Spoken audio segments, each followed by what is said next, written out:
आलमीन वस्सलातु वस्सलाम अला रसूलिल्लाहिल अमीन। सदर आईएमए जनाब शम्बिल परवेज साहब, आईएमए यूथ विंग प्रेसिडेंट जनाब दाऊद साहब, मेरे अजीज साथियों, बुजुर्गों, बहनों और भाइयों, मेरा अस्सलाम वालेकुम व रहमतुल्लाहि व बरकातुहू। मैं तहे दिल सबसे पहले शुक्र अदा करूंगा अल्लाह सुब्हान ताला का, फिर आईएमए यूथ विंग का, जिसने ये मौजू लिया है। और आज के सूरत हाल में जहाँ पर कई मुश्किलें जो 2018 में 2019 में भी सोच भी नहीं सकते वो लोगों पर आ चुकी हैं, चाहे वो माली हो, चाहे वो जान की हो, चाहे वो रिश्तेदारों की हो, हर किस्म की अभी परेशानियों में लोग मुब्तला हैं। और इस टॉपिक से हमारी कोशिश होगी कि आप तक एक पैगाम पहुंचाएं कि हमारा जो पैसा है, जो हम कमा रहे हैं इतनी मेहनत से, और यहाँ जो मेरे ख्याल से अभी जो पार्टिसिपेंट्स हैं वो तकरीबन सारे मिडिल ईस्ट के ही होंगे, जो अपने घर बार, माँ बाप, अपने लोगों को, अपने वतन को छोड़ के आते हैं पैसा कमाने के लिए। अगर वो सही तरीके से उसका इस्तेमाल नहीं करेंगे और उसको सही जगह पे नहीं लगाएंगे और सही वक्त पे अगर नहीं लगाएंगे, तो उसका फिर जो रिजल्ट होगा वो हम यूजुअली देखते ही हैं कि यहाँ वहाँ पैसा लग जाता है और बाद में पूरी जिंदगी खत्म होने के बाद सोच में पड़ जाते हैं कि हमने क्या किया। तो उसी मौजू पे ये एक छोटी सी मेरी कोशिश है आप लोगों के सामने रखूंगा। उम्मीद है कि इससे आप लोगों को इस्तेफादा हो इंशाल्लाह। तो टॉपिक है टर्निंग सेविंग्स इनटू इन्वेस्टमेंट। तो सबसे पहले मैं एक आप लोगों के सामने एक छोटा सा नजर डालते चलूं कि कोविड का जो इम्पैक्ट रहा है हम पे वो बहुत बड़ा रहा है। जैसे कि हम सब जानते हैं, कई हमारे साथियों के और हो सकता है कि हम में से भी कुछ लोगों की नौकरियां गई, फिर उनमें फिर सैलरीज डिडक्शंस हुए, वहां पर लोगों जो जो काम करते थे वहां पर घंटे कम कर दिए गए क्योंकि जरूरत नहीं थी। जैसे एक बड़ा इंजन है, दुनिया एक बहुत बड़ा इंजन है, वो थम सा गया था। तो उसका इफेक्ट लोगों की जिंदगियों पे हुआ। लोगों के ब्रांचेस ऑफिसेज बंद हो गए, वर्क फ्रॉम होम हो गया। वर्क फ्रॉम होम होने के बाद कंपनीज रियलाइज करे कि उन लोगों की उतनी जरूरत नहीं है, तो उन लोगों को निकाल दिया गया। जो थे उनके फिर कॉस्ट कटिंग्स हुए, प्रोजेक्ट्स हुए खत्म, लोगों की हालत जो मतलब तबीयत खराब होने से या हेल्थ इश्यूज आने से उनको निकाल दिया गया। तो इन सारे ये जो इश्यूज हम देख रहे हैं दिसंबर 2019 से 2020 तक, तो सुभान अल्लाह एक दौर था जिसमें हम सबको एक बहुत सीख मिली। जैसे एक कहावत है इंग्लिश में कि when you lose don't lose the lesson. तो इसमें से लोगों ने बहुत कुछ खोया होगा, मगर यहाँ से सीखने के बहुत मौके मिले। तो ये एक झलक थी जो लोगों के ऊपर गुजरी है पिछले 1.5 साल 2 साल में। मगर अल्लाह का रहम, और हमें अल्लाह से कभी मायूस नहीं होना चाहिए। ये आईएमएफ जो इंटरनेशनल मॉनेटरी फंड है, जो ग्लोबली सारी दुनिया के ऊपर एक नजर रखता है, उसकी मॉनेटरी फंड्स के ऊपर, उसके कैश के ऊपर, उसके फाइनेंस के ऊपर, ग्रोथ के ऊपर।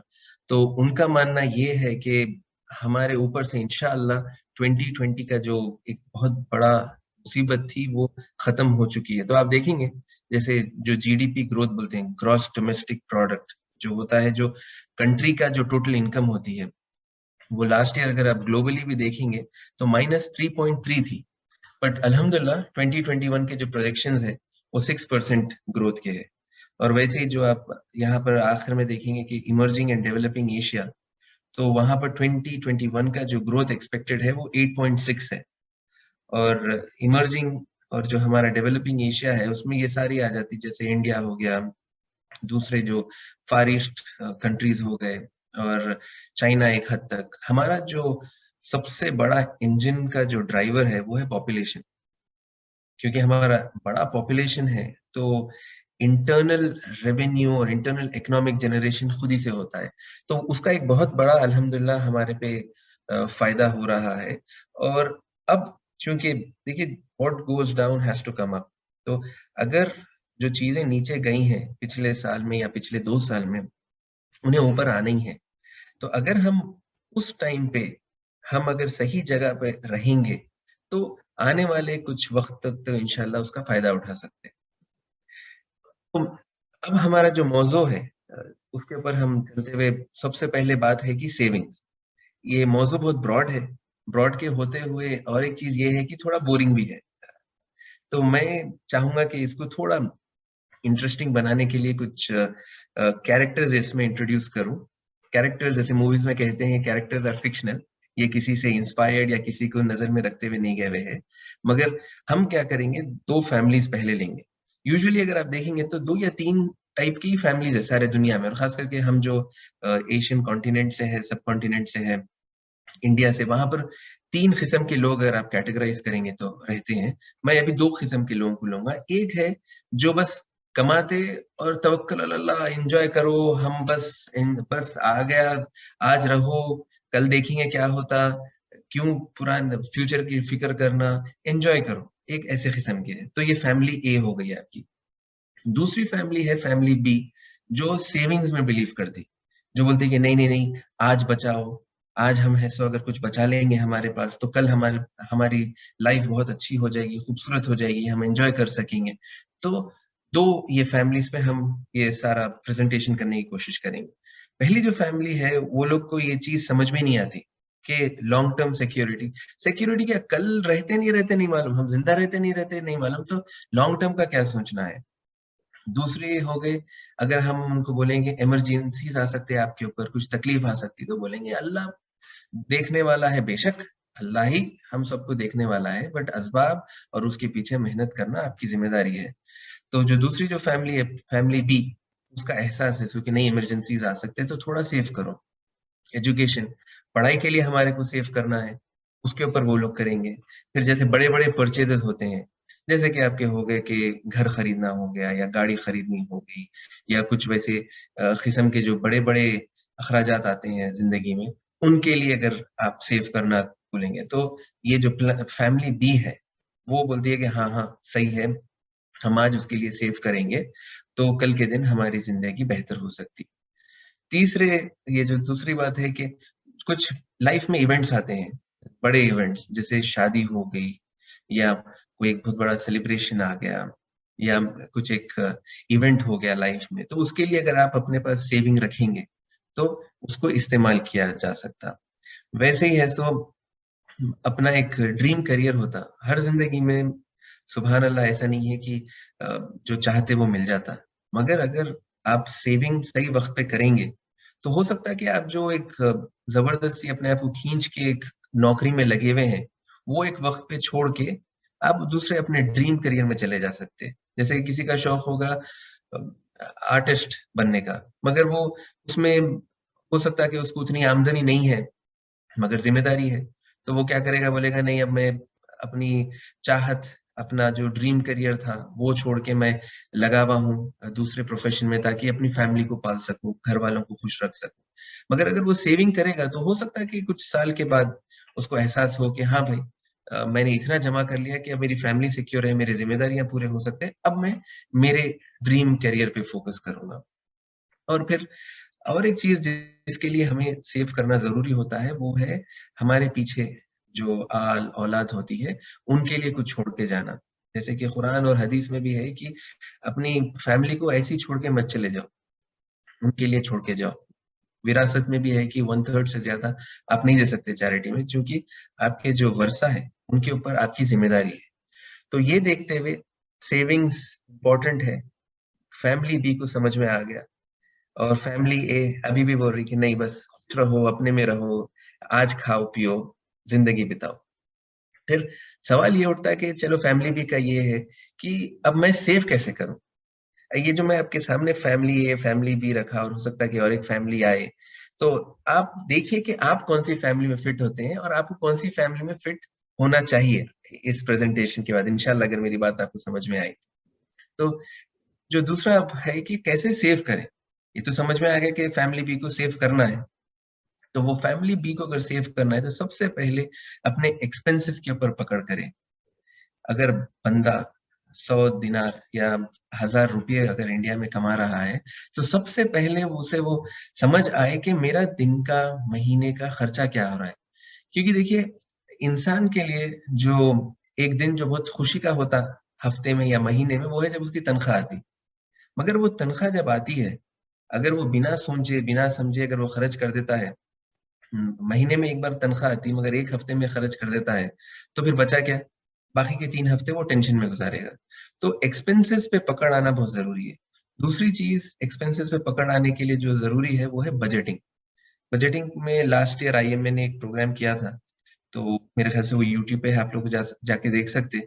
उसकी एक मैंने झलक नेक्स्ट स्लाइड में वैसे रखी है, हम उस पे थोड़ा बात करेंगे।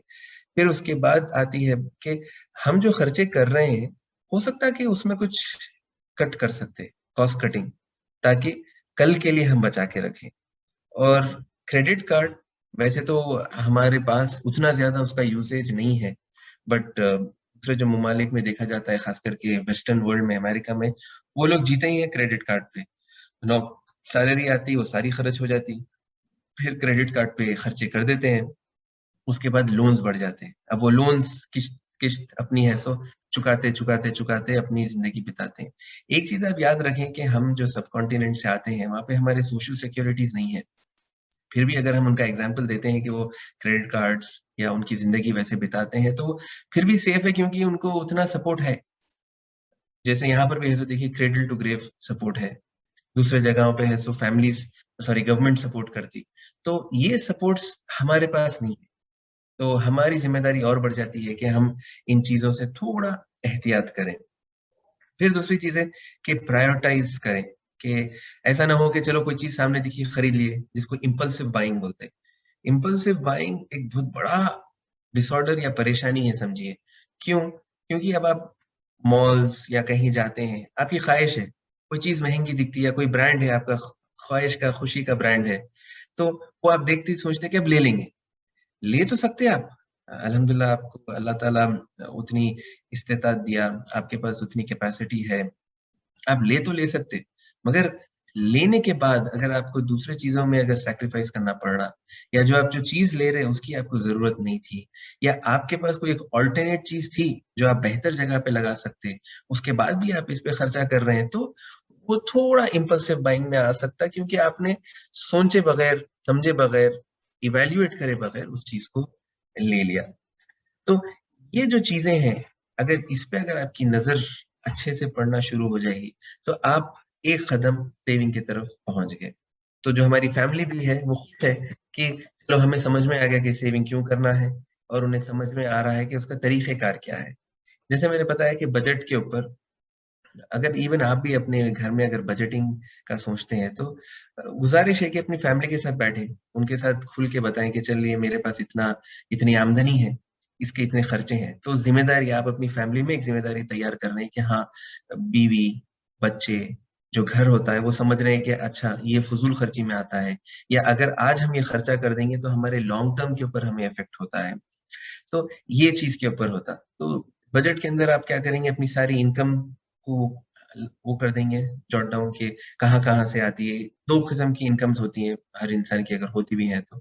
एक तो है कि एक्टिव इनकम, जैसे कि आप जैसे नौकरी कर रहे हैं या अगर आपका कुछ बिज़नेस है, तो आपकी वहाँ से इनकम आ रही है। दूसरा जो होता है वो पैसिव इनकम होती है। जैसे आपने यहाँ रहते हुए वहाँ पे इंडिया में घर खरीद लिया, या आपने किसी के साथ कुछ छोटा इन्वेस्टमेंट कर दिया, या स्टॉक्स में कर दिए, तो वहाँ से आपको वैसे डिविडेंड्स आ रहे हैं। तो ये आप सारे इन्वेस्टमेंट्स और जो आपकी इनकम्स हैं वो लिख लेंगे। उसके बाद आप क्या करेंगे, सीज़नल एक्सपेंसेस जो होते हैं वो भी लिख देंगे। वो करके वैसे आई एम श्योर कि यहाँ पर जितने लोग हैं वो माशाल्लाह से साहिब समझ है, तो ऑलरेडी ये सब कर रहे होंगे। मेरा यहाँ पर कोई अ, इरादा नहीं है कि आप लोगों को कुछ सिखाऊँ, बस याद दहानी है और कोशिश है कि आपके सामने कुछ चीज़ें रखूँ।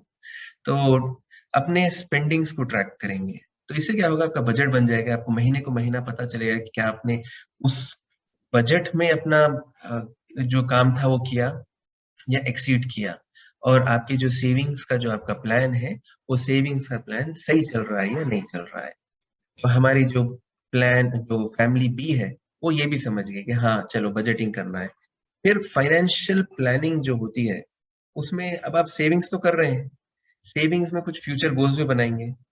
तो सबसे पहले आप जो प्लानिंग में होगा, एक इमरजेंसी फंड बना लें। इमरजेंसी फंड से मुराद कि आपके पास एक ऐसा अमाउंट हो या एक अकाउंट में आप इतना पैसा रखें कि खुदा ना खास्ता, खुदा ना करे अल्लाह ना करे आप पे कोई एक ऐसी मुसीबत आ जाती है, जिसका अभी आपका है सो एड्रेस करना वो इश्यू ज़रूरी है। तो जो इमरजेंसी फंड में पैसे होंगे, वो आप यूज़ करेंगे। और हमारी यूजुअली आदत ये होती है कि हाँ भाई पैसा है, रखा हुआ है, तो जब जब ऐसी ज़रूरत आ जाती है, और ये जो ख़ास करके जो कोविड-19 का एक वक़्त गुज़रा है, 1.5 साल, 2 साल के अंदर, ये बहुत लोगों पे आया है, ये इमरजेंसी फंड का प्रॉब्लम। लोगों के पास पैसे नहीं थे, फिर आप लोगों दोस्तों से लेंगे, रिश्तेदारों से लेते हैं। तो ये अगर शुरू से अगर आप मेंटेन कर रहे हैं, यूजुअली देखिए जो आदमी इनकम प्लान में जाता है, तो 22 23 इयर्स में कमाना शुरू कर देता है। उसका जो पीक कमाने का जो पीरियड होता है वो 35 टू 45 का होता है।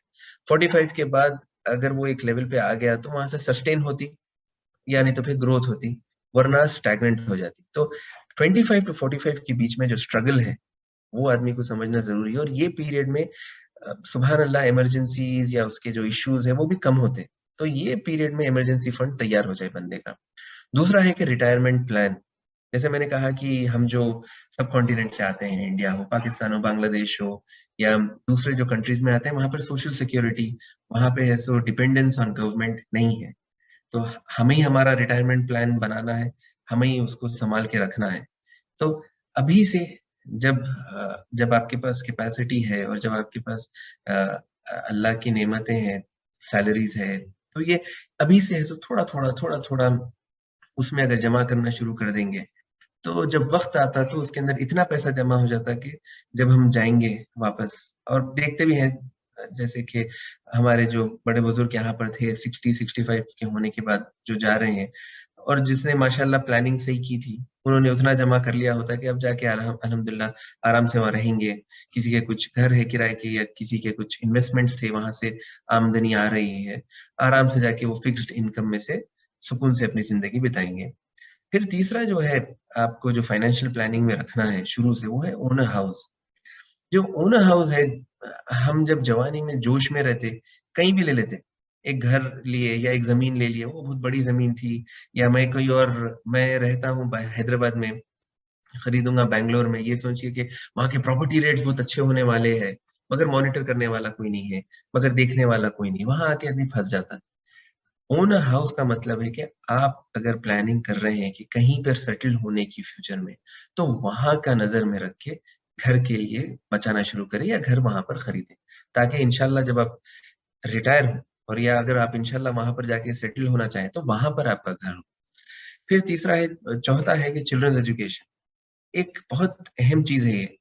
और हमारा आज का जो टॉपिक है सेविंग्स टू इन्वेस्टमेंट्स, इन्वेस्टमेंट्स आज तो जो बात हो रही है वो मालियात, पैसे, उन पे हो रही है, मगर जो सबसे बड़ा इन्वेस्टमेंट है इंसान का, वो भले ही कहीं का भी हो, कोई भी रिलीजन का हो, उसका सबसे बड़ा इन्वेस्टमेंट होता है उसके औलाद। औलाद को अगर सही तरबियत और औलाद को अगर सही तालीम वक्त पे दे दी गई, तो फिर उसकी जिंदगी सेट हो गई, और आने वाले जो पुश्तें होंगी, वो इंशाल्लाह सही रह सकती। तो सबसे बड़ी चीज है बच्चे की जो जिंदगी में है, वो उसकी तालीम है। तो उसके लिए अभी से पैसे जमा करना, स्कूलिंग आसानी से हो जाती है। जो जो मेरा तजुर्बा रहा है स्कूल के बोर्ड्स में और स्कूल में जुड़े रहने से, वो ये रहा है कि जो सबसे बड़ी जिम्मेदारी पेरेंट्स पे आती है जब वो कॉलेजेस में पहुंचते हैं। और अगर आप चाहते हैं अपने बच्चों को अच्छे से अच्छा, उम्दा से उम्दा कॉलेजेस में पढ़ाने के लिए, तो फिर उसके लिए आपको पैसे जमा करना है, क्योंकि education is not cheap, it's expensive. और अगर आप चाह रहे हैं कि अच्छे अच्छे यूनिवर्सिटी से आपके बच्चे पढ़ के निकले, ताकि उनका फ्यूचर अच्छा हो, मुस्तकबिल अच्छा हो, तो आपको फिर इंशाल्लाह उसके लिए सेविंग्स करना है। ये सारी तो बातें हो गई सेविंग्स की। उसके बाद मैं ये नहीं कहूंगा कि आप लोग लाइफ एंजॉय ना करें। वो ऐसी बात हो गई कि मैं आपको आम दूं और बोलूं कि अभी उठा के रख लीजिए, अभी मत खाइए, तो क्या होगा? आम खराब हो जाएगा, और फिर वो जो गुठली रहेगी वो भी मेरे ख्याल से सड़ जाएगी। उससे अच्छा मैं ये कहूंगा कि आम खाएं आप, जो उसमें से गुठली निकलती, उसको आप बाद में बो करके आप उसमें से है सो झाड़ निकलेगा, फिर आम खाइए। तो जो पैसे कमाते हैं आप, पूरे अपना सेविंग्स में अगर डाल देंगे और अपनी जिंदगी में नहीं लगाएंगे, अपने एंजॉयमेंट, अपनी फैमिली के साथ खुश खुश नहीं रह सकेंगे, तो फिर आपने जिंदगी का फायदा नहीं उठाया। क्योंकि अल्लाह सुब्हानहू तआला भी चाहते हैं कि हम उसके नेमतों का फ़ायदा उठाएँ, उसका शुक्र अदा करें, तो लाइफ़ एन्जॉय करें। यहाँ तक हमारी फैमिली जो फैमिली बी थी, वो लोग सारी चीज़ें समझ गई। फैमिली ए वो अपनी मस्ती में लगे हुए थे, अल्लाह उनको महफूज़ रखे, मगर वो ये इस चीज़ को समझ नहीं रहे थे। यहाँ पर सवाल ये है, हम मैं आप सबसे भी सवाल करूँगा कि क्या सेविंग सेविंग मतलब आप अपना जो महीने में जो कमा रहे हैं, उसमें से एक हिस्सा अगर आप उठा के रख दे रहे हैं और कह रहे हैं कि मैंने ये सेव कर लिया और ये मेरे लिए इंशाल्लाह काफ़ी है, तो क्या वो वाक़ई में काफ़ी है? ये आपके आप सबके लिए सवाल है। तो ये हमारी फैमिली बी के लिए भी सवाल रहा कि is saving adequate? Is it sufficient for you to be having peace of mind? तो पहली चीज़ ये है कि कैश इज़ किंग, और आज तो हम देख चुके हैं कि कई लोगों ने अपना पैसा यहाँ-वहाँ लगाया था, वो डूब गया या उसकी वैल्यू गिर गई। कोविड आने के बाद या जो हमारा 2008 का जो रिसेशन था, उसके बाद कई लोगों के नुकसानात हुए। तो जवाब ये निकला कि कैश इज़ किंग। हमारे पास अगर हाथ में कैश है, तो हम कुछ भी कर सकते हैं। मगर एज़ अ मुस्लिम अगर आप दीन और इस्लाम समझते हैं, तो हमारे लिए इंटरेस्ट हराम है। अगर आपके पास आज 1 करोड़ रुपए भी है, उसमें से अगर आपको 4% भी मिलता है, 4 लाख साल के मिल जाते हैं, क्या करेंगे आप उसका? वो तो हराम है, आपको निकाल देना पड़ता है। दूसरा फिर ज़कात इफ़ेक्ट। अगर आप ज़कात दे रहे हैं, 1 करोड़ रुपए भी है आपके पास, उसमें से 2.5% निकलता है, तो 2.5 लाख रुपए उसमें से दे दिए। वो 1 करोड़ में से निकल गए 2.5 लाख, तो आपके 97 लैक्स 50,000 बचे। तो आपका तो पैसा कम हुआ। बेशक मैं यहाँ पे कोई ऐतराज़ करने से पहले बता दूँ कि ज़कात प्यूरिफ़िकेशन के लिए होता है। अल्लाह सुब्हानहू तआला आपको उससे ज़्यादा देगा, 700 गुना देगा इंशाअल्लाह, उससे भी ज़्यादा देगा, अल्लाह चाहे तो। मगर यहाँ पर हम प्रैक्टिकली कहेंगे कि जब अल्लाह ताला जो दायरे बनाए हैं, उसी में रह के अगर आप उसका फ़ायदा उठा सकते हैं, तो आप क्या उठा रहे हैं या नहीं? और यहाँ पर हम कैश और सेविंग्स की बात कर रहे हैं। तो ज़कात इफ़ेक्ट भी हमारे माल के ऊपर पड़ता है। तीसरा फिर लूज़िंग परचेज़िंग पावर। इन्फ्लेशन, इन्फ्लेशन एक ऐसी चीज़ है जो मैं अगर नॉर्मल अगर हम बात रखेंगे तो कहूँगा कि वो दीमक है। हम और आप सब जानते हैं कि दीमक क्या है, अंदर से खोखला कर देती। वैसे ही इन्फ्लेशन है।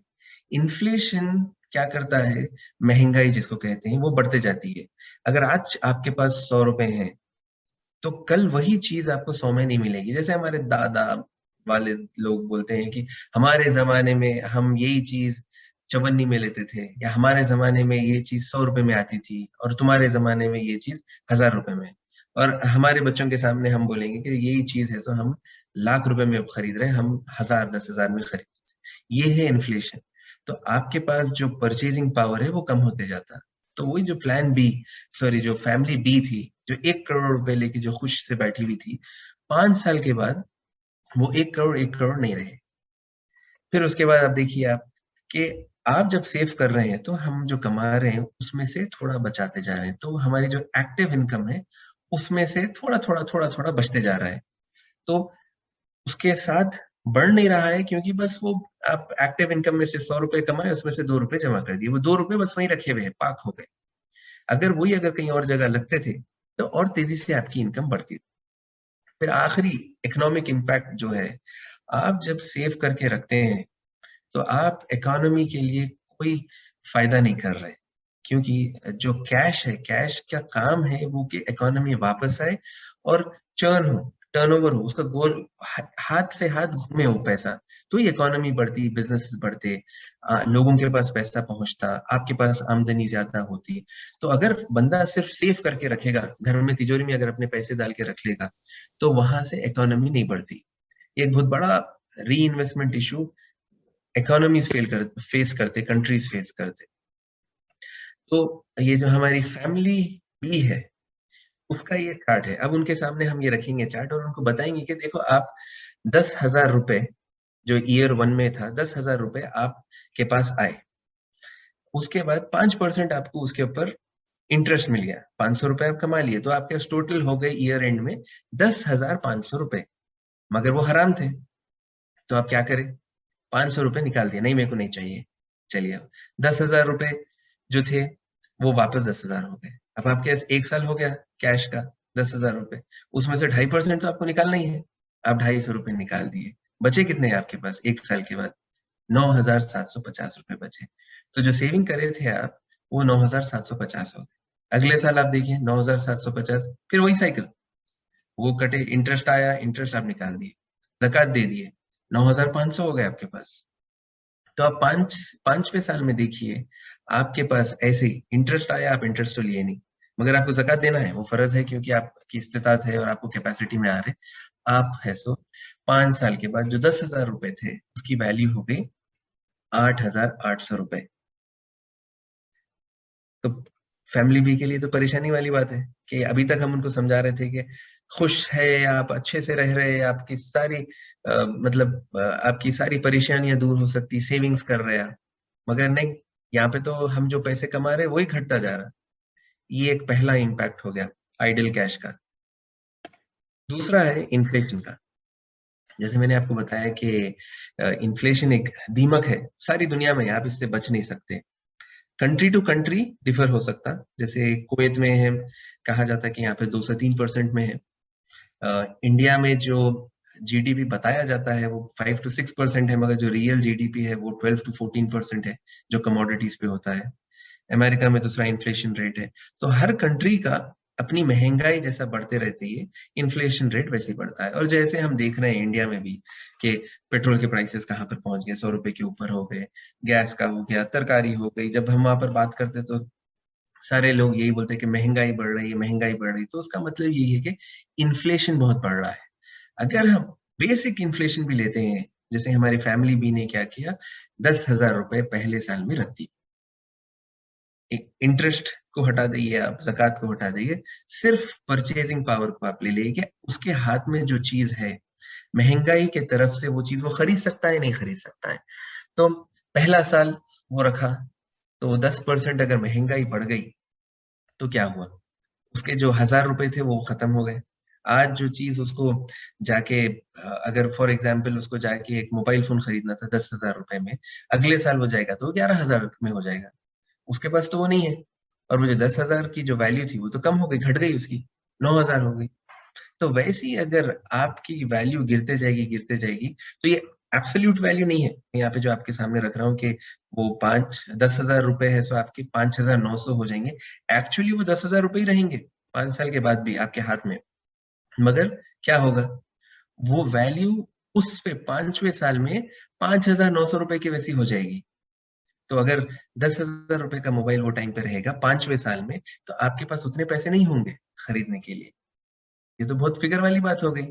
अब जो फैमिली बी थी, जो आज तक जो सेव कर रही थी, जो यहाँ से ट्रांसफर्स भी कर रही थी कि चलो मैं है सो बैंक में जमा कर रहा हूँ, बैंक में जमा कर रहा हूँ, मेरे पैसे वहां पे इंशाल्लाह महफूज है, वो तो अब फिक्र करने वाली बात हो गई उनके लिए कि जो कर रहे थे आज तक, क्या वहां पर भी प्रॉब्लम है? प्रॉब्लम है वहां पर भी कि सेविंग अगर आप अकेले फोकस करेंगे, फाइनेंशियल प्लानिंग तो होगी उसमें आपकी, मगर सिर्फ अगर सेविंग्स पे अगर फोकस करेंगे तो आपके जो मसले हैं वो खत्म नहीं होंगे। और हो सकता है कि अगर आपका इंशाल्लाह वो इरादा है कि मैं 1 करोड़ रुपए जमा करूंगा सेविंग्स में और जाके एक बड़ा बंगला खरीदूंगा, और आप वहां पर जाते हैं 7 से 8 साल के बाद, जाके देखते हैं कि वही बंगला जो 1 करोड़ में अभी था वो है सो 3 करोड़ का हो गया, तो फिर आपको कॉम्प्रोमाइज करना पड़ेगा। तो सेविंग्स एक चीज है, बहुत अहम है, क्योंकि वो आपको लीड करेगा इन्वेस्टमेंट्स की तरफ, मगर वो काफी नहीं है। तो हम अब बढ़ते हैं तीसरी फैमिली की तरफ, फैमिली सी। कहानी में ट्विस्ट। तो ये जो फैमिली सी है, फैमिली सी देख चुकी है कि पहला जो फैमिली थी वो मजे कर रही है, और खुदा न खास्ता उन पे कुछ परेशानी आती है तो वो सस्टेन नहीं कर पाएंगे।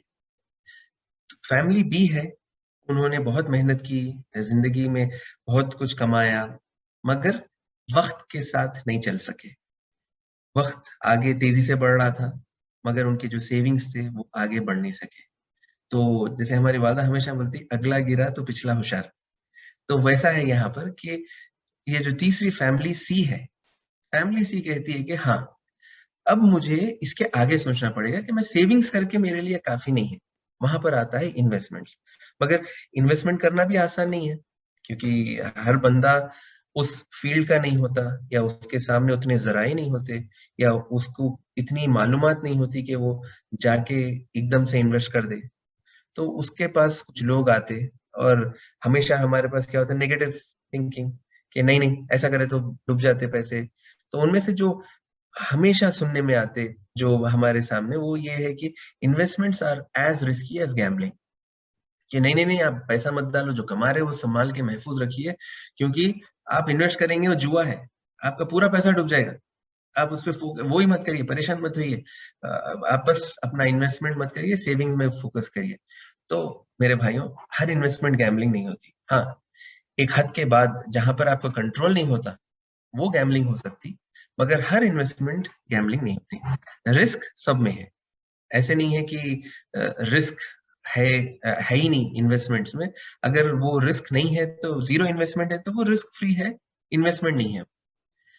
रिस्क और रिटर्न हैंड इन हैंड जाते हैं।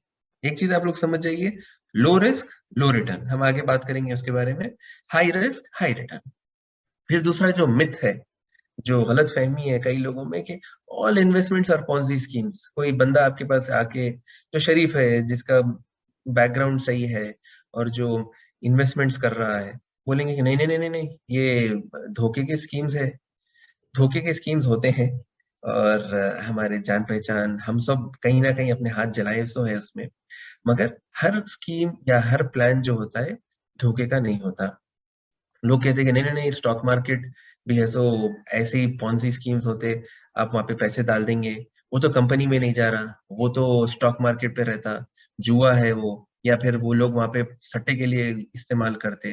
तो ये बिल्कुल गलत है। वो एक सेकेंडरी मार्केट है, जहां पर है सो आप ट्रेड करते हैं शेयर्स को। तीसरा है कि investment requires lot of money. ये भी एक हमारे पास एक गलत फहमी है कि इन्वेस्टमेंट, अगर आप ब्रॉडर स्केल में बोलेंगे, एक स्पेसिफिक इन्वेस्टमेंट नहीं, कि कुछ भी करना है तो नहीं नहीं नहीं भाई, उसके लिए तो मेरे को लाखों चाहिए, और मेरे पास लाखों नहीं है तो मैं नहीं कर सकता हूँ। तो ये भी बिल्कुल गलत है। आप छोटे से छोटे भी शुरू कर सकते हैं, 100 रुपए से भी इन्वेस्टमेंट शुरू कर सकते हैं। फिर चौथा है, नीड्स लॉट ऑफ टाइम। सही है, एक हद तक अगर आप इन्वेस्ट कर रहे हैं, आपने मेहनत की, आपने पैसा कमाया, अपनी खून पसीने की कमाई किसी में डाल रहे हैं, तो आपको थोड़ा उसके पीछे मेहनत और वक्त लगाना पड़ेगा। मगर हर इंडस्ट्री, हर जगह आपको उतना पैसा लगाने की जरूरत नहीं है। आपको थोड़ा वक्त के साथ साथ भी इन्वेस्टमेंट्स आप कर सकते हैं। और कभी फाइनेंशियल एडवाइजर्स होते, फाइनेंशियल प्लानर्स होते, या अपना एक ग्रुप बनाए जो आपकी सोच के होते हैं, उनके साथ आप मिल के काम करें, तो हो सकता है कि आपका वक्त कम लगे, ज्यादा फायदा हो। तो जो हमारी फैमिली सी थी, उनको ये बात समझ में आना शुरू करी। एक ये जो कुरान की आयत है, मैं आप लोगों के सामने रखता चलूं कि ट्रेडिंग अल्लाह ताला कैसे हलाल कहता है, और इंटरेस्ट और रिबा को कैसे हराम। अज़बिल्लाहि मिनश शैतानिर रजीम। अल्लज़ीना यअकुलून रिबा ला यक़ूमू इल्ला कमा यक़ूमुल लज़ी यतखब्बतूहु शैतानु मिनल मस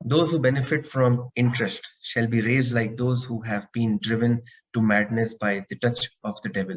This is because they say trade is like interest, while God has permitted trade and forbidden interest. Hence, those who have received the admonition from their Lord and desist may keep their previous gains, their case being entrusted to God. But those who revert shall be inhabitants of the fire and abide therein forever. सूर्य बकरा आयत 275। मेरे भाइयों, ये कई लोग interest में पड़ी जाते हैं, बैंक से आया, ये तो बैंक्स का है, ये अब इंडिया में हमारे पास कोई चॉइस नहीं है, इस्लामिक बैंक्स नहीं है, क्या करेंगे? तो वहां पर रखते पैसा, उसमें से फिर इंटरेस्ट आता, वो इस्तेमाल कोई भी बहाने से कर लेते। तो कोशिश करें इससे दूर रहें। कोशिश क्या, मतलब इससे दूर ही रहें, क्योंकि ये कोई अल्लाह के पास बहुत नापसंद सी चीज है। और इसके बदले में अल्लाह सुब्हान ताला खुद कह रहे हैं कि ट्रेड, बिजनेस, तिजारत, इसमें आओ। तो जब अल्लाह ताला खुद हमें कह रहे हैं कि खाली सेविंग और फिर उसमें से जो इंटरेस्ट आ रहा है वो जब तुम्हारे फायदा नहीं है, सेविंग्स का फायदा है, इंटरेस्ट का फायदा नहीं है, अगर कह रहे हैं तो हमें चाहिए कि ट्रेडिंग की तरफ कुछ अपने आप को आगे बढ़ाए। तो जो इस्लामिक सिग्निफिकेंस है, इस्लामिक प्रिंसिपल से जो पता चलता है कि प्रॉफिट एंड लॉस की इजाजत है कि आप खुद बिजनेस करें, तिजारत करें, उसमें से जो प्रॉफिट एंड लॉस आता है वो आपका है, हक है और हलाल है। और अगर आप किसी के साथ इन्वेस्ट करते हैं, उसमें से प्रॉफिट एंड लॉसेस शेयर करते हैं, तो वो अलाउड है। इंटरेस्ट क्या होता, मेरे ख्याल से मुझे बोलने की जरूरत तो नहीं है, सबको पता है। फिर मैं बता दूं कि इंटरेस्ट अगर आप किसी से फिक्स्ड इनकम लेते हैं, कैश ऑन कैश, अगर आप किसी को 1 लाख रुपए देते हैं, बोलते हैं कि आप जाके इसके साथ बिजनेस करें या ना करें, जो करते करिए आप, मेरे को इससे कोई साबिका नहीं है, मुझे बस आप महीने के एंड में इसके ऊपर 1% दे देना, तो ये इंटरेस्ट होगा, क्योंकि आपने उसे पैसा दिया, आप उसके साथ रिस्क में साझेदार नहीं बने, बस आपका जो वो है, आपका जो इंटेंशन है, मोटिव है कि आपको 1 लाख रुपए एंड में मिल जाना चाहिए और उसके ऊपर जो इंटरेस्ट में बोला वो मिलना, ये हराम है। क्योंकि इस्लाम चाहता है कि आप मिल के करें। और जो इकोनॉमी ग्रोथ होती है, अगर आप देखेंगे जो 2008 की जो मार पड़ी है, वो एक हद तक वो इसीलिए भी पड़ी है क्योंकि इंटरेस्ट बेस्ड इकोनॉमीज हो गए। अभी आप देखेंगे कि एसेट बैक्ड इकोनॉमीज नहीं है, कैश ऑन कैश बढ़ते जा रहा है, आप इंटरेस्ट पे करते, तो जब इकोनॉमी डेवलप नहीं हो रही, एसेट जनरेशन नहीं हो रहा, एसेट डेवलपमेंट नहीं हो रहा, मगर आप कैश के ऊपर कैश बढ़ा रहे, तो वो कैसे सस्टेन करेगी इकोनॉमी? तो यही है, हमें जो मार पड़ रही है बार बार बार बार बार बार, वो उसी की लानत है कि इंटरेस्ट और उसके ऊपर जो कंपाउंडिंग इंटरेस्ट, उसी की लानत है। जो शरिया कंप्लायंस है, सवाल ये है हमारी फैमिली सी का कि चलिए इन्वेस्ट तो करना है। वो लोग मान लिए कि इन्वेस्टमेंट में फायदा है, और जो रफ्तार से हम हमारी वेल्थ बढ़ाना चाह रहे हैं वो इन्वेस्टमेंट से हो सकती, मगर शरियाई हिसाब से कैसे आइडेंटिफाई करें? तो आप दो चीजों के ऊपर नजर रखेंगे, एक है फाइनेंशियल कंप्लायंस, दूसरा है ऑपरेशनल कंप्लायंस। फाइनेंशियल कंप्लायंस में तो अगर आप किसी के साथ भी इन्वेस्ट कर रहे हैं, तो उसकी उसके ये देखें कि वो किसी से लोन तो नहीं ले रहा है, लोन इंटरेस्ट पे तो नहीं ले रहा है। जैसे बड़े बड़े कंपनीज होते हैं, वो बैंक से लोन लेते हैं, वो लोन पे अगर वो काम कर रही है और बहुत बड़ा लोन लीज हो है, तो हमें वहां पर इन्वेस्ट नहीं करना चाहिए, क्योंकि वो हराम हो जाएगा। वैसे ही ऑपरेशनल कंप्लायंस, ऑपरेशनल कंप्लायंस में तो बिजनेस एक्टिविटीज उसकी क्या है, ये बहुत जरूरी है देखना।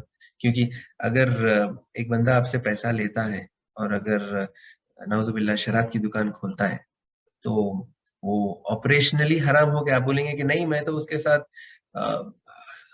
प्रॉफिट और लॉस दोनों में शामिल हूँ, तो नहीं, एक्टिविटीज भी मायने रखते। तो जैसे कि अल्कोहल हो गया, गैम्बलिंग हो गया, टोबैको हो गया, बैंकिंग एंड फाइनेंस हो गया, एंटरटेनमेंट हो गया, या अनएथिकल बिजनेसेस, मैं यहाँ पे एथिकल लिखा, सॉरी, अनएथिकल बिजनेसेस जो होते हैं वो सारे प्रोहिबिटेड है। तो वहां पर भी शरियाई हिसाब से फैमिली सी को इजाजत नहीं है कि वहां पर वो इन्वेस्ट करे। फिर सवाल ये उठता है कि हर आदमी का एक एपेटाइट होती, जैसे हमारी भूख में एपेटाइट होती, हर आदमी की एक अलग कैपेसिटी होती। कोई आधी बिरयानी खा सकता, कोई 2 बिरयानी खा सकता, कोई 2 बिरयानी के साथ चिकन 65 भी खा सकता। वैसे ही हर इंसान की एक कैपेसिटी होती है रिस्क लेने की। जैसे मैंने आपको बताया कि रिस्क के ऊपर आपका हिस्सा रिटर्न बेस्ड है। अगर हाई रिस्क रहेगा तो हाई रिटर्न रहेगा, मगर वो हाई रिस्क इतना ज्यादा होगा कि हो सकता है कि आपका इन्वेस्टमेंट भी वाइप आउट हो जाए। जो लो रिस्क रहेगा उसमें लो रिटर्न रहेगा, मगर उसमें जो होगा आपका जो इन्वेस्टेड अमाउंट है या इन्वेस्टेड कैपिटल है, वो प्रिजर्व होने की, वो बचने की, रहने की एक हद तक वो कोशिश होगी। तो यहाँ पर आप देखेंगे हाई रिस्क इन्वेस्टमेंट जो होते हैं उसमें एग्जाम्पल जो होते हैं जैसे futures, options, penny stocks. Penny stocks का मतलब ये होगा कि जो 10 पैसे 20 पैसे में जो स्टॉक्स है, जो मार्केट में बहुत बुरा हाल है, मगर ऐसे हो सकता है कि अगर कोई अच्छी न्यूज आ जाए तो वो बहुत ज्यादा ऊपर चला जाए, तो ये हाई रिस्क है और फिर उसमें रिटर्न भी वैसे ही होगा। वेंचर कैपिटल्स जो हम स्टार्टअप्स देखते हैं, जैसे यहाँ पर कुवैत में रहने वाले जानते हैं कि तलाबात हो गया या कैरेज हो गया। ये जो तलाबात था, कैरेज था, ये छोटे छोटे कंपनीज थे जो 100,000 फिर 1 मिलियन दिनार से ऊपर गए, मगर जब वो ऊपर गए तो बिके 50 मिलियन दिनार में 6-7 साल में। हाई रिस्क था, ये 1 मिलियन दिनार जीरो हो जा सकते थे, मगर जब रिटर्न आया तो उतना ही हाई आया। फिर मॉडरेट रिस्क हो गए। मॉडरेट रिस्क मतलब जो ग्रोथ स्टॉक्स हो गए या म्यूचुअल फंड्स हो गए, इनकम स्टॉक्स हो गए, जहां पर आपको विजिबिलिटी है कि ग्रोथ हो सकती और इंशाल्लाह उसमें कमाई होगी, मगर रिस्क है, वैसे वैसा हो गया। फिर तीसरा है लो रिस्क इन्वेस्टमेंट्स। ये जैसे कि हमारे पास यहाँ पर सुकूक्स है, जो सुकूक्स आर लाइक बॉन्ड्स, जिसमें गारंटीड रिटर्न होता मगर एसेट बैक्ड होते, तो वो अलाउड है, मगर इंडिया में सुकूक्स तो है नहीं। और कैश एंड कैश इक्विवेलेंट्स अगर रखेंगे तो ये लो रिस्क हो गया कि आपके पास है, आप उसको रख रहे हैं। एक हद तक कह सकते हैं कि गोल्ड भी लो रिस्क है, क्योंकि लिक्विडिटी तो है उसमें, आप बेच सकते हैं मार्केट में जाके, और लॉस, इमीडिएट लॉस होने का इम्कानात कम है। तो ये इन्वेस्टमेंट एपेटाइट हो गई, हर आदमी अपने हिसाब से। और यहाँ पर हमारी जो फैमिली सी है, उसको सोचना है कि वो कौन से लेवल पे फिट होता है, कि उसे हाई रिस्क में जाना है या मॉडरेट रिस्क में जाना है या लो रिस्क में जाना है। अब सवाल ये है कि हाई रिस्क लो रिस्क, एक आदमी का इंटेंट भी होता कि मैं रिस्क लेने वाला हूं, मगर उसकी फिर बैकग्राउंड भी चेक होनी चाहिए कि वो वाकई में कुछ ले सकता है रिस्क या नहीं। तो उसके लिए उसकी रिस्क प्रोफाइलिंग यूजुअली करते हैं। वो होता है अंडरस्टैंड योर पर्सनल एटीट्यूड, कि आप में वो रिस्क लेने कैपेसिटी है नहीं है। और देखिए जैसे लोग स्टॉक मार्केट्स में इन्वेस्ट करते हैं, स्टॉक मार्केट्स हमेशा ऊपर नहीं जाती और हमेशा नीचे नहीं जाती, उतार चढ़ाव स्टॉक मार्केट में हमेशा लगा हुआ है। जो लोग में जो इनमें कैपेसिटी नहीं है रिस्क लेने की, वो लोग क्या करते हैं, जैसे ही मार्केट गिरना शुरू होती है वो पैनिक सेलिंग कर देते हैं, और वो हमेशा ऑलमोस्ट हमेशा नुकसान में रहते, क्योंकि वो समझते कि अभी मार्केट ऊपर जाने वाली, अंदर आते, मार्केट उनके आने के बाद नीचे जाती और वो लोग बेच देते, नुकसान में बाहर आ जाते। तो रिस्क एपेटाइट और उनका जो पर्सनल एटीट्यूड है बंदे का, वो समझना बहुत जरूरी है। फिर दूसरा है work out how much risk you need to take. ये कैसे पता चलेगा कि आपका जो एनवायरनमेंट में आप रह रहे हैं, आपके ऊपर कितनी जिम्मेदारियां हैं, आपकी उम्र क्या है, आपके बाद है सो किसके ऊपर आपके जो जिम्मेदारियां हैं वो पूरे करना है आपको, या आपके जो अखराजात है वो पूरे हो रहे क्या। तो एक वो चीज आपको मालूम करना है कि रिस्क कितना ले सकते हैं आप। ऐसा नहीं कि आप 1 लाख रुपए कमाए, पूरे 1 लाख रुपए डाल दिए और खुदा ना खास्ता वहां पर 1 लाख रुपए डूब गए, और यहाँ पे आपको है सो फॉर एग्जाम्पल कोई किस्त, कोई इंस्टॉलमेंट पे करना था या बच्चों की फीस पे करना था, तो वो अनरीजनेबल रिस्क है, वो आदमी को नहीं लेना चाहिए। फिर तीसरी बात है identify what you can afford to lose. ये आप लोग अपने जहन में बिठा लीजिए कि आप जब इन्वेस्ट कर रहे हैं, 1 रुपया करिए, 1 लाख करिए, 1 करोड़ करिए, मगर ये समझ लीजिए कि ये इसमें रिस्क है और आप अफोर्ड कर सकते क्या ये लूज करने के लिए। अगर आप में कैपेसिटी नहीं है लूज करने की, तो इन्वेस्टमेंट्स में बहुत थोड़ा करिए। तो अगर किसी की कैपेसिटी है कि हाँ भाई मैं 5,000 रुपए डाल सकता हूँ, 5,000 रुपए खुदा ना खास्ता अगर वो डूबते हैं या लॉस होता है तो मैं वो बेयर कर सकता हूँ। तो ये इंसान को जानना बहुत जरूरी है। उसके बाद होगी बात match asset allocation to your risk appetite. Asset allocation क्या चीज है? एसेट एलोकेशन का मतलब ये है कि अब आप इन्वेस्टमेंट, हमारी फैमिली सी जो थी वो समझ गई है कि हाँ भाई मुझे इन्वेस्टमेंट करना है। फैमिली ये तो बेचारे परेशान है, उनके ऊपर कोई हादसा आ गया तो अब वो कैसे उसकी भरपाई। पैसा था वक्त तो खूब एंजॉय करे, रहे खुशी में, सब करे, बट जब परेशानी आई, छोटी भी परेशानी आई, तो अब उनको पता नहीं उसका कैसा हल करना। जो फैमिली बी थी वो लोगों ने सेविंग्स में से अपने परेशानी को तो दूर कर दिया। अभी जो फैमिली सी है उन्होंने सेविंग्स तो किए थे, अब वो इन्वेस्टमेंट्स भी करना चाह रहे हैं, वो किधर अपना पैसा डालेंगे। तो यहाँ पर आप देखिए जो एक्स एक्सेस और वाई एक्सेस है, रिस्क एक तरफ है और रिटर्न एक तरफ है। जो मैं आपको बता रहा था कि low risk low return, high risk high return. तो कंजर्वेटिव इनकम एक हो गई, लास्ट में जो आगे राइट साइड कॉर्नर में जो है ऊपर की तरफ वो है एग्रेसिव ग्रोथ, उसके बीच में सारे आएंगे। तो जो अग्रेसिव ग्रोथ है, ये देखिए जो जो स्टैटिस्टिक्स है वो ये बताते हैं कि एसेट क्लासेस का मतलब ये होगा कि आपके पास मुख्तलिफ एसेट क्लासेस होते हैं कि जैसे कि इक्विटीज एक हो गया, एक रियल एस्टेट हो गया, एक कैश एंड कैश इक्विवेलेंट्स एक हो गया, एक कमोडिटीज हो गया। तो ये सारे एसेट क्लासेस है। कमोडिटीज में मेटल्स आ गए, गोल्ड हो गया, उसमें सिल्वर हो गया। तो तकरीबन जो 100 साल का जो स्टैटिस्टिक्स है उसमें देखा गया है कि जो सबसे ज्यादा हाईएस्ट रिटर्न दिए हैं एसेट क्लास में वो है इक्विटीज। उसमें रिस्क है मगर सबसे ज्यादा रिटर्न इक्विटीज से आया है। तो आप देखेंगे जो ब्लू जो हिस्सा है वो है इक्विटी एंड डेरिवेटिव्स, जो लोग एग्रेसिवली, और अगर आप एज में डिफाइन करेंगे ना तो ये जो राइट टू लेफ्ट है वो कंजर्वेटिव टू एग्रेसिव है। अगर हम एग्रेसिव टू कंजर्वेटिव में आएंगे तो मैं कहूंगा कि एग्रेसिव ग्रोथ जब होना है वो यंगस्टर्स घुस जाना चाहिए इसमें। जैसे जो अभी कमाना शुरू करे, 22-23 में कमाना शुरू करे, मेजॉरिटी आपका पैसा, क्योंकि आपके ऊपर जिम्मेदारी नहीं है, हो सकता है आपकी शादी नहीं हुई, आपके बच्चे नहीं है, आप अभी पढ़ के निकले, तो हो सकता है आपके वालिद वालिदा आपके ऊपर उतने ज्यादा जिम्मेदारी भी नहीं देंगे, तो रिस्क ले सकते हैं आप अपनी जिंदगी में। तो ये वक्त में अग्रेसिव ग्रोथ में जाए, इक्विटी, डेरिवेटिव्स और इसमें डालें।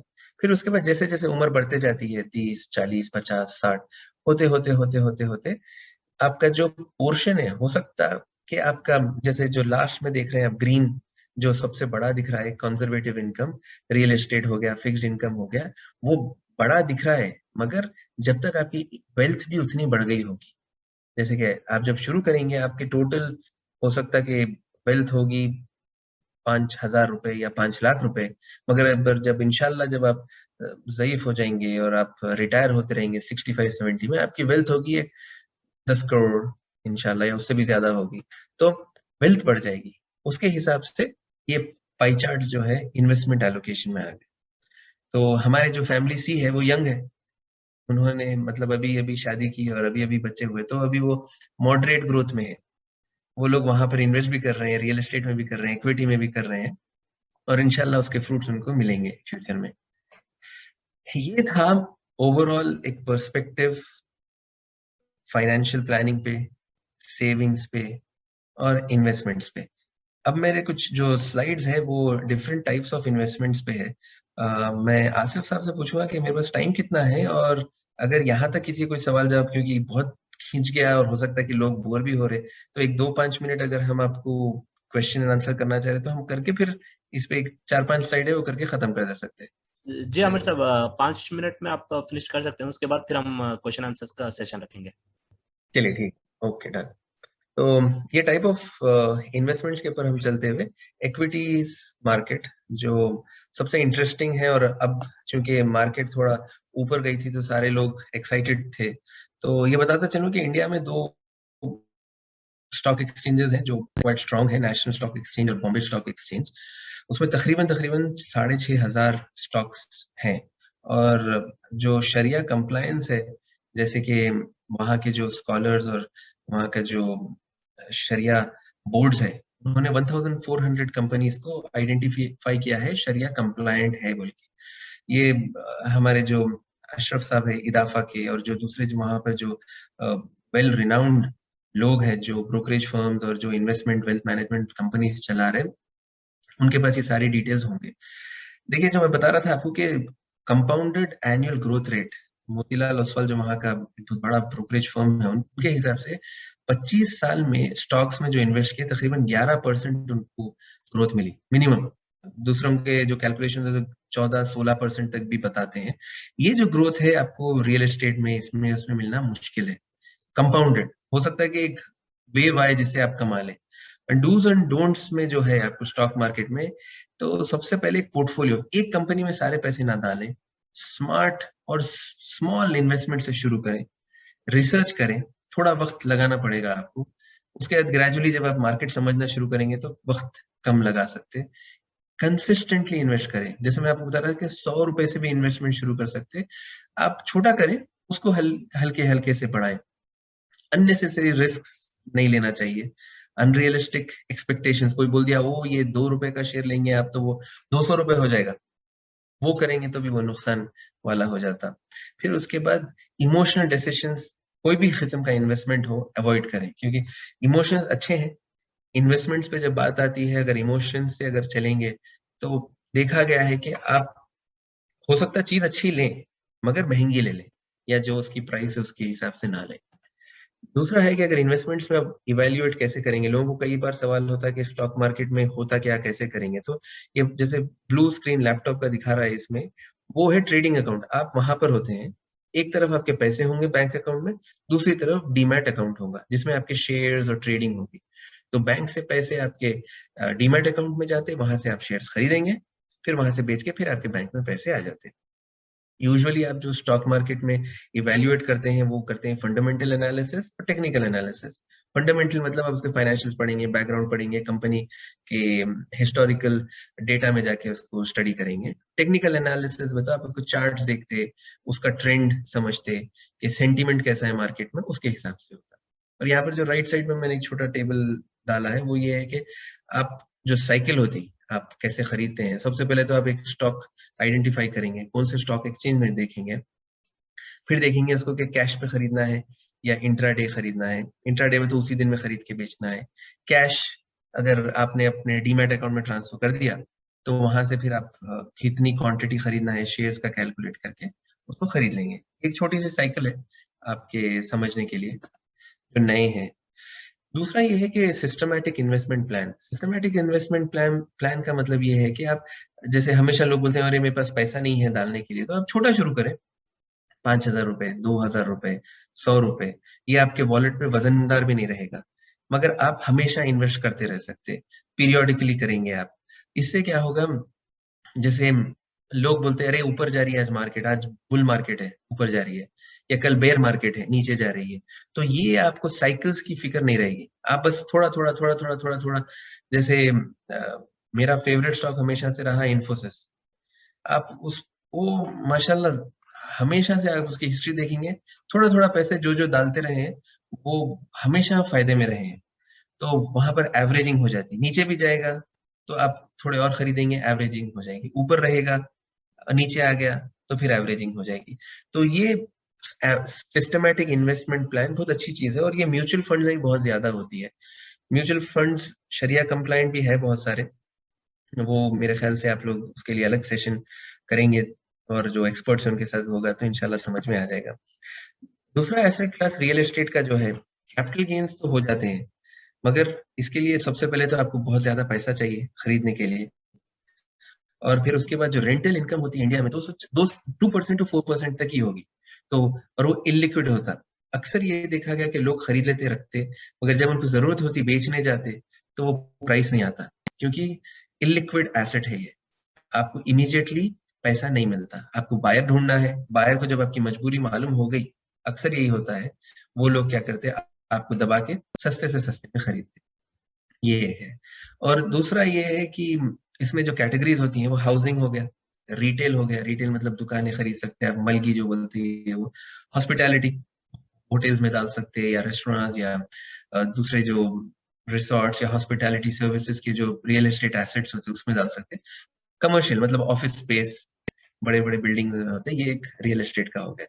ये एक दिलचस्प स्लाइड है, टाइप ऑफ इन्वेस्टमेंट्स। यहाँ पर आप देखिए कि कमोडिटीज जो होते हैं ये भी इन्वेस्टमेंट्स में से ही आते हैं, लोग करते हैं। लोग जैसे गोल्ड हम में से अक्सर खरीदते हैं, और एक हद तक तो घर वालों को खुश करने के लिए करते, मगर उसके बाद ये रहता है कि गोल्ड खरीद के रख लो, हमारे को कभी जरूरत होगी तो हम बेच के उसमें से पैसे ले सकते हैं, या फिर उसके अंदर लॉन्ग टर्म में है तो उसकी वैल्यू ऊपर जाएगी तो हमारा एसेट बढ़ता रहेगा। और फिर एक ऐसा होता है कि चलो जितना कमाए इंडिया भेज दो, अकाउंट में है हमारे पैसे, वो फॉरेन करेंसीज में क्यों रखना। तो ये जो राइट साइड पे जो चार्ट है कुवैती दिनार और इंडियन रुपी का। ये 2004 से लेके 2021 तक का है। आप इसमें ये देखिए कि 2004 में अराउंड 151 रुपीस एक दिनार था, और यहाँ से जो लोग भेजते थे पैसे, हम जो सब भेजते हैं, वो भेज रहे हैं वहां पर, वो वही वैल्यू पे जा रहा है। 2021 में वही एक दिनार 240 रुपीस में हो गया। तो दिनार अप्रिशिएट हुआ, रुपी गिरा। तो फॉर एग्जाम्पल आप सोचिए, हमारी जो फैमिली सी है, अगर वो लोग एक दिनार आज यहाँ पर रख लेते थे, तो वहां यहाँ पर रखे और वहां पर नहीं भेजते थे। अगर अगर फॉर एग्जाम्पल फैमिली बी सोचिए सेविंग्स में वहां पर भेज दी, एक दिनार 150 रुपीज इंडिया में भेज दी, वो वहां पर पाक हो गए, खत्म। वो उनके घर में, उनके पास 150 रुपए रखे हुए थे। फैमिली सी क्या बोली, नहीं, इंडियन करेंसी हर साल जो ट्रेंड रहा है, हिस्टोरिकली भी देखेंगे आप 20 साल 25 साल से डिप्रिशिएट होते हुए आया कुवैती दिनार से, मैं होल्ड करता हूँ एज एन इन्वेस्टमेंट, मैं यहाँ पर एक दिनार रख लेता हूँ। तो वो जब आज देखेंगे तो उसका एक दिनार 250 रुपए हो गया।